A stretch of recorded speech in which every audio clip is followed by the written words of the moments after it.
Hi, I'm Stacey Hyde, and I'm back for episode 98 of Better Financial Health in 15 Minutes or Less. And what I'd like to talk about today is something someone recently asked me about.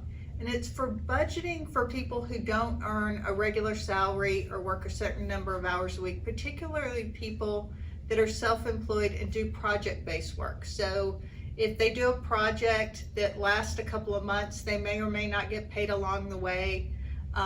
They may have some months where they earn substantially more than others. Kind of how do you budget for that?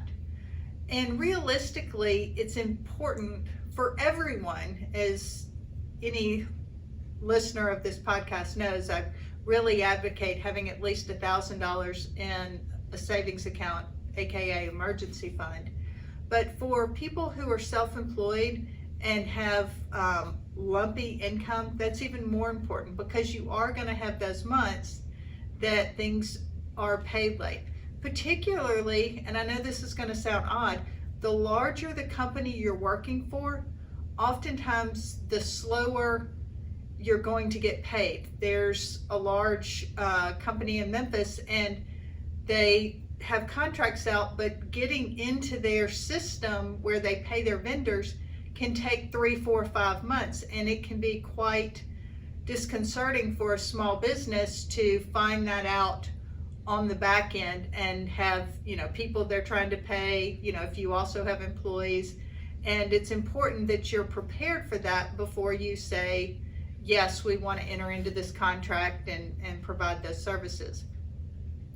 A key thing is, if you are employed, self-employed like this, and you have this sort of lumpy pay, you want to make sure that you're setting aside enough money to pay your FICA taxes, that's Social Security and Medicare. Because if you're self-employed, you not only pay the 7.65% employee side, you're also the employer, so you're also paying 7.65% of that.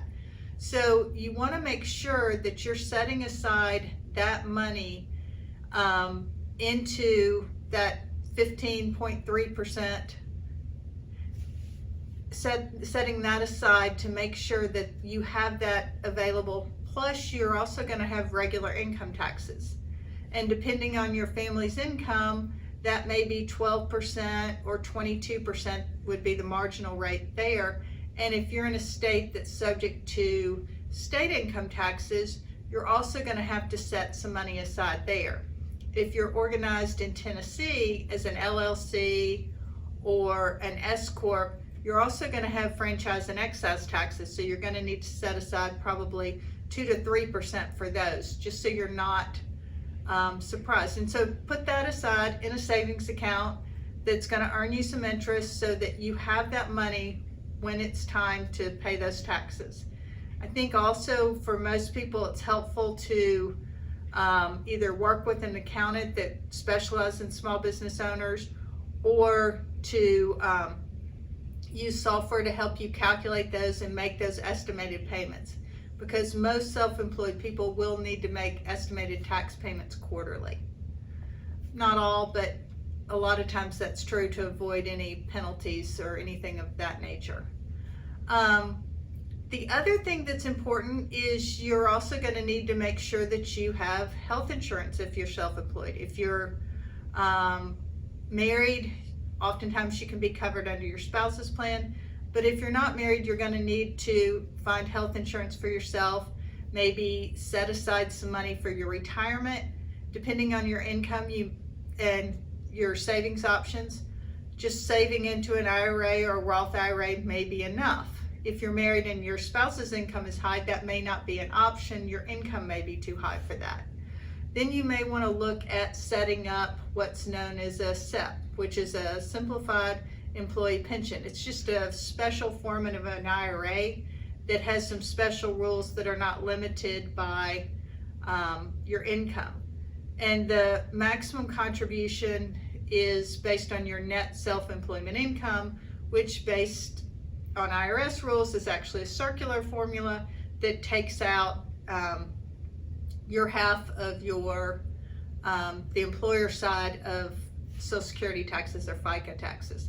And so you can set aside 25% there.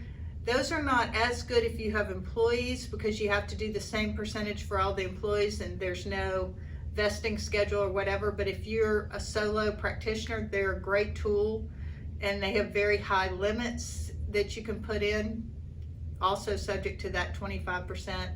And then you can also do a one-person 401k. Those are going to have some more fees and expenses and some more rules, but they can also give you some flexibility if you were to need to borrow from the 401k. That's available, whereas a SEP IRA loans are not available. So you have to kind of think of yourself, if you're self-employed, as an employer. Got to provide my health insurance or find a place to get it. I've got to provide my own retirement. I've got to set aside some money for a rainy day, and then I've got to get things for my bills. So while the bare minimum is $1,000 for somebody that's self-employed, having 6 months of either rent or mortgage payments, utility payments, enough to cover food, gasoline for your car insurance, those core expenses that you're going to incur no matter what, I think it's a real good rule of thumb to have that in savings as soon as you can, because that's going to help you, one, be more discerning on which jobs and projects you take. You become a better advocate for yourself when you know that you can pay those next month's bills without taking that job, because you kind of lose your swagger, so to speak, when you're negotiating if you have to have that job. It also helps you, I think, make better, more clear-headed decisions. And it's just a good way to practice, particularly if you're doing something where you might be tempted to cut a corner if you don't have those savings there. So I think it helps in many ways to have that cushion and to build that cushion and be a little more conservative. And once you get going and you kind of know what you have and you've got this money set aside, well, then you want to be careful about and this is true of really anyone. As you start out, your income is going to be limited and it's going to feel like it takes you forever to get to the next level. And then what you're going to find out is you get more successful, you may have some clients that you wouldn't necessarily still take on today based on where you've come from, but you want to be kind to them and appreciative of them because you wouldn't be where you are today without them. And so you want to make sure that you are either still providing great service to them because they still have lots of friends and contacts out there. But if they're not a good fit, help them transition somewhere else so that you maintain your core, but you also have maintained goodwill throughout. And I think that that's also something that you need to plan and budget your time and energy for, is to making sure that your clients or projects go exceptionally well. And then don't hesitate to ask for a referral or endorsement as you go on to the next project.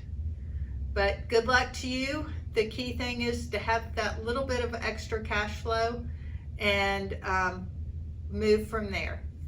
Thanks so much for tuning in. This has been another episode of Better Financial Health in 15 Minutes or Less.